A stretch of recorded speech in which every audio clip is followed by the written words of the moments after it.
T K ഉണ്ണി നമുക്കൊപ്പം ചേരുന്നു. Retired navy ഉദ്യോഗസ്ഥനാണ് Shri T K Unni. T K Unni, very good morning sir. Good morning. Shri T K Unni, fine. Sonar സിമ്പലുകൾ ഞങ്ങൾ ഇന്നലെ ഡീകോഡ് ചെയ്ത് ഡിഫൻസ് പി ആർ അതുൽ പിള്ളയെ കാര്യങ്ങൾ വിശദീകരിച്ചിരുന്നു. പക്ഷേ അപ്പോൾ അദ്ദേഹം പറഞ്ഞ 2 പ്രധാനപ്പെട്ട ചലഞ്ചുകളുണ്ട്. നമ്മളിത് നേരിടുന്ന ചലഞ്ചുകളാണ്. ഒന്ന്, ഈ ഗംഗാവാലി പുഴയ്ക്ക് വലിയ ശക്തമായ കറണ്ടുണ്ട്, ശക്തമായ ഒഴുക്കാണ്. അതിൽ സ്കൂബ ഡൈവേഴ്സിന് എത്രമാൽ സാധ്യമാണ് അവർ ആങ്കർ ചെയ്ത് ആ സ്ഥലത്ത് നിൽക്കാൻ? കാര്യം ആ റാഫ്റ്റിംഗ് ബോട്ട് തന്നെ വളരെ വേഗം ഒലിച്ചു പോകുന്ന കാഴ്ച കാണാം. അതാണ് ഒരു പ്രധാനപ്പെട്ട പ്രശ്നം. രണ്ടാമത്തത് സീറോ വിസിബിലിറ്റിയാണ്. കലങ്ങിയാണ് ഈ പുഴ ഒഴുകുന്നത്.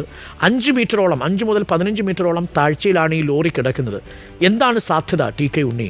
ഇതിനെ നമുക്ക് ഈ ചലഞ്ചിനെ അതിജീവിച്ച് എങ്ങനെ നമുക്ക് അർജുൻ്റെ അടുത്തേക്ക് എത്താൻ സാധിക്കും? അതെ, നമ്മൾ പറഞ്ഞതുപോലെ തന്നെ ഇതിൽ 2 വളരെ പ്രത്യേകമായിട്ട് ശ്രദ്ധിക്കേണ്ട കാര്യം. ഒന്ന്, അടിയൊഴുക്കാണ്, കൂടുതലായിട്ടുള്ള അടിയൊഴുക്ക്. പിന്നെ അതുകൂടാതെ തന്നെ നമ്മൾക്ക് കേൾക്കുന്നില്ലേ? കേൾക്കാം വ്യക്തമാണ്. അപ്പൊ നമ്മൾ രണ്ട് കാര്യങ്ങളാണ്. ഒന്ന് അടിയൊഴുക്കും, ഒന്ന് നിൽ വിസിബിലിറ്റി. അപ്പോൾ നിൽ വിസിബിലിറ്റി വലിയൊരു പ്രശ്നമല്ല, നമുക്കത് തെരഞ്ഞുകൊണ്ട് പോവാവുന്നതേ ഉള്ളൂ. പക്ഷേ ഈ അടിയൊഴുക്കാണ് ഏറ്റവും വലിയ പ്രശ്നം. ഡൈവറിന് ജോബിൽ ലൊക്കേഷനിൽ എത്താനുള്ള ഒരു പ്രയാസം ആണ് ഇവിടെ ഏറ്റവും പ്രധാനമായി അർഹിക്കുന്നത്. അതുകൊണ്ട് ഞാൻ ഇന്നലെയും പറഞ്ഞിരുന്നു, ഒരു വെതർ ഫോർകാസ്റ്റ് അവിടുന്ന് എടുക്കാൻ പറ്റുകയാണെങ്കിൽ നമ്മൾക്ക് ആ slack water, high water low വാട്ടറിന് ഇടയ്ക്കുള്ള മിഡിലിൽ വരുന്ന ആ സ്ലാക്ക് വാട്ടർ ടൈമിംഗ് ഒന്ന് കിട്ടിയാൽ വളരെ നന്നായിരുന്നു.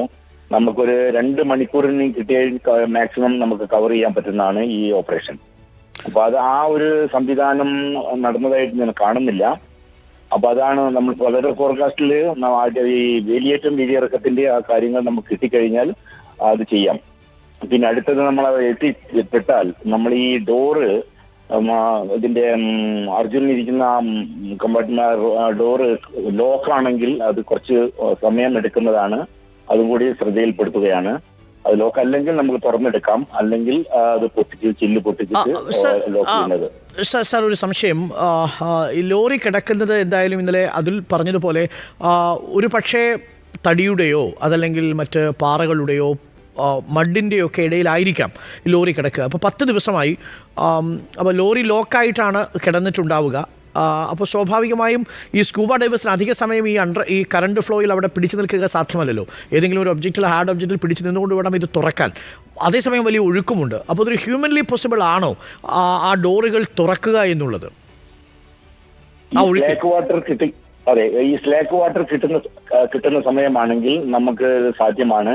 ഞാൻ ഇന്നലെ പ്രതിപാദിച്ച പോലെ നമ്മളൊരു സിംഗർ ഒരു വലിയ വെച്ചിട്ട് അതിന്റെ മുകളിൽ ഒരു ടാഗ് ലൈൻ, അതായത് സിം ലൈൻ എന്ന് പറയും ഞങ്ങള്, ടാഗ് ലൈൻ വെച്ചിട്ട് ഇതിനോട് കണക്ട് ചെയ്യാം. നമ്മളെ ട്രക്കിനോട് കണക്ട് ചെയ്ത് കഴിഞ്ഞാൽ അത് ഹോൾഡ് ചെയ്തിട്ട് അവർക്ക് അവിടെ നിൽക്കാൻ പറ്റും, അല്ലെങ്കിൽ എന്തെങ്കിലും പിടിക്കാൻ പറ്റും. ആദ്യമായിട്ട് വേണ്ടത് ഒരു ഡൈവ് കഴിഞ്ഞാൽ മാത്രമേ നമ്മൾക്ക് എന്താണ് ചെയ്യേണ്ടതെന്നുള്ള ഒരു തീരുമാനത്തിൽ എത്താൻ പറ്റുള്ളൂ.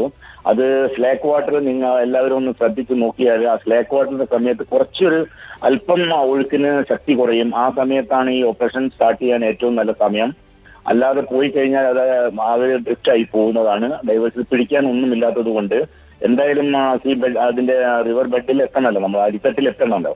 അത്രയും സമയം വളരെ ദുഷ്കരമായ ഒരു ഓപ്പറേഷൻ ആയിരിക്കും ഇനി അടുത്ത് വരാൻ പോകുന്നത്. അപ്പൊ പ്രത്യേകം ശ്രദ്ധിക്കേണ്ടത് എന്താണെന്ന് വെച്ചാൽ ഈ അടിയൊഴുക്കിനെ നമ്മൾ എങ്ങനെ മുന്നോട്ട് കൊണ്ടുപോകാം, അത് തടഞ്ഞുകൊണ്ട് മുന്നോട്ട് എങ്ങനെ എത്തിപ്പെടും എന്നുള്ളതാണ്. അതിനൊരു ഫിംഗർ ക്രെയിൻ വെച്ചിട്ട് ഒരു വെയിറ്റ് താഴ്ത്തി അതിന്റെ മുകളിൽ റോപ്പ് കെട്ടി നോർവീജിയൻ ബോയ്, അതായത് ഒരു ഫ്ലോട്ട് വെച്ച് കഴിഞ്ഞാൽ അത് ടാഗ് ലൈൻ കൊടുത്ത് കണക്ട് ചെയ്താൽ ജോബ് ലൊക്കേഷനിൽ എത്തിപ്പെടാൻ എല്ലാ ഡൈവർമാർക്കും കഴിയുന്നതാണ്. ആദ്യത്തെ ഒരു ഡൈവ് കഴിഞ്ഞ് രണ്ടാമത്തെ ഡൈവർക്കും ഇത് ഫോളോ ചെയ്ത് പോകാൻ ഒരു ട്രാക്കാണ് നമ്മൾ ഉണ്ടാക്കേണ്ടത്. അതാണ് എൻ്റെ ഒരു അഭിപ്രായം. ഒരു സംശയം കൂടി, അതായത് ഇന്നലെ ഞാൻ അതിനോട് ചോദിച്ച സംശയമാണ്. പക്ഷേ അദ്ദേഹം അതിനൊരു തടസ്സം പറഞ്ഞത് പുറത്തുനിന്ന് ഏതെങ്കിലും തരത്തിലൊരു ലൈഫ് ലൈൻ കേബിൾ ഘടിപ്പിച്ച് അവിടെ ഫിക്സ് ചെയ്ത് ആ ലൊക്കേഷനിൽ സെർച്ച് ചെയ്യുന്നതിന് ബുദ്ധിമുട്ടുണ്ട് എന്നാണ്. കാരണം ആ ലൈഫ് ലൈൻ കേബിൾ ഒരു പക്ഷേ എവിടെയാണ് കുടുങ്ങുക എന്ന് നിശ്ചയമില്ല. കാരണം അതിനുള്ളിൽ ഒബ്ജക്റ്റുകൾ എന്താണെന്ന് നമുക്ക് അറിഞ്ഞിട്ടില്ല. മാത്രമല്ല 300ഓളം തടിക്കഷ്ണങ്ങളുമായിട്ടാണ് ഈ ലോറി മറിഞ്ഞിരിക്കുന്നത്.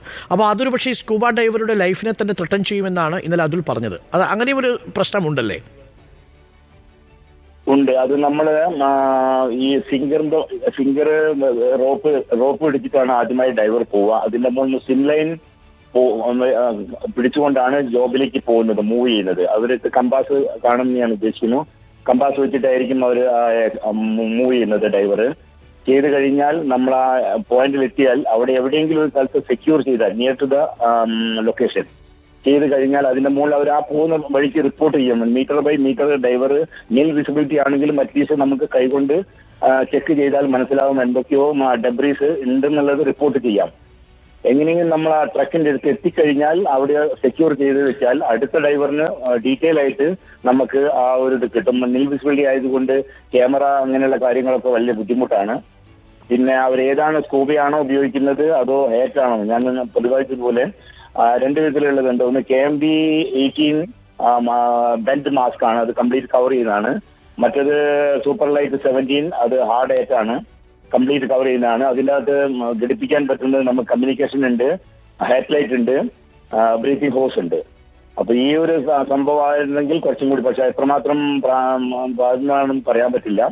അവിടെ ഇപ്പം ആ സിറ്റുവേഷൻ സോഡിയാക്കിലാണ് അവർ, അതായത് ഡെങ്കി ബോട്ടിലാണ് ഡൈവ് ചെയ്യുന്നത്. അപ്പോൾ എത്രമാത്രം പറ്റുമെന്ന് എനിക്ക് തോന്നുന്നില്ല.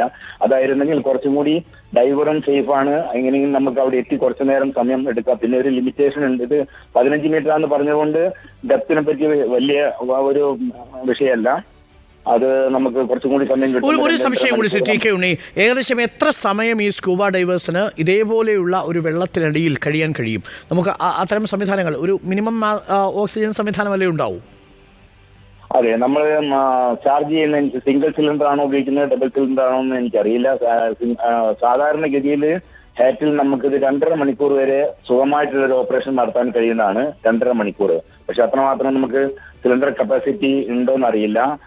സർഫേസ് സപ്ലൈ ആണെങ്കിൽ, സർഫേസ് സപ്ലൈ വെച്ചിട്ടാണെങ്കിൽ നമുക്ക് 2.5 മണിക്കൂർ സുഖമായിട്ട് ഈ ജോലി ചെയ്യാൻ പറ്റുന്നതാണ്. 15 metre. Okay, thank you TK Unni കാര്യങ്ങൾ ബ്രീഫ് ചെയ്തതിന്.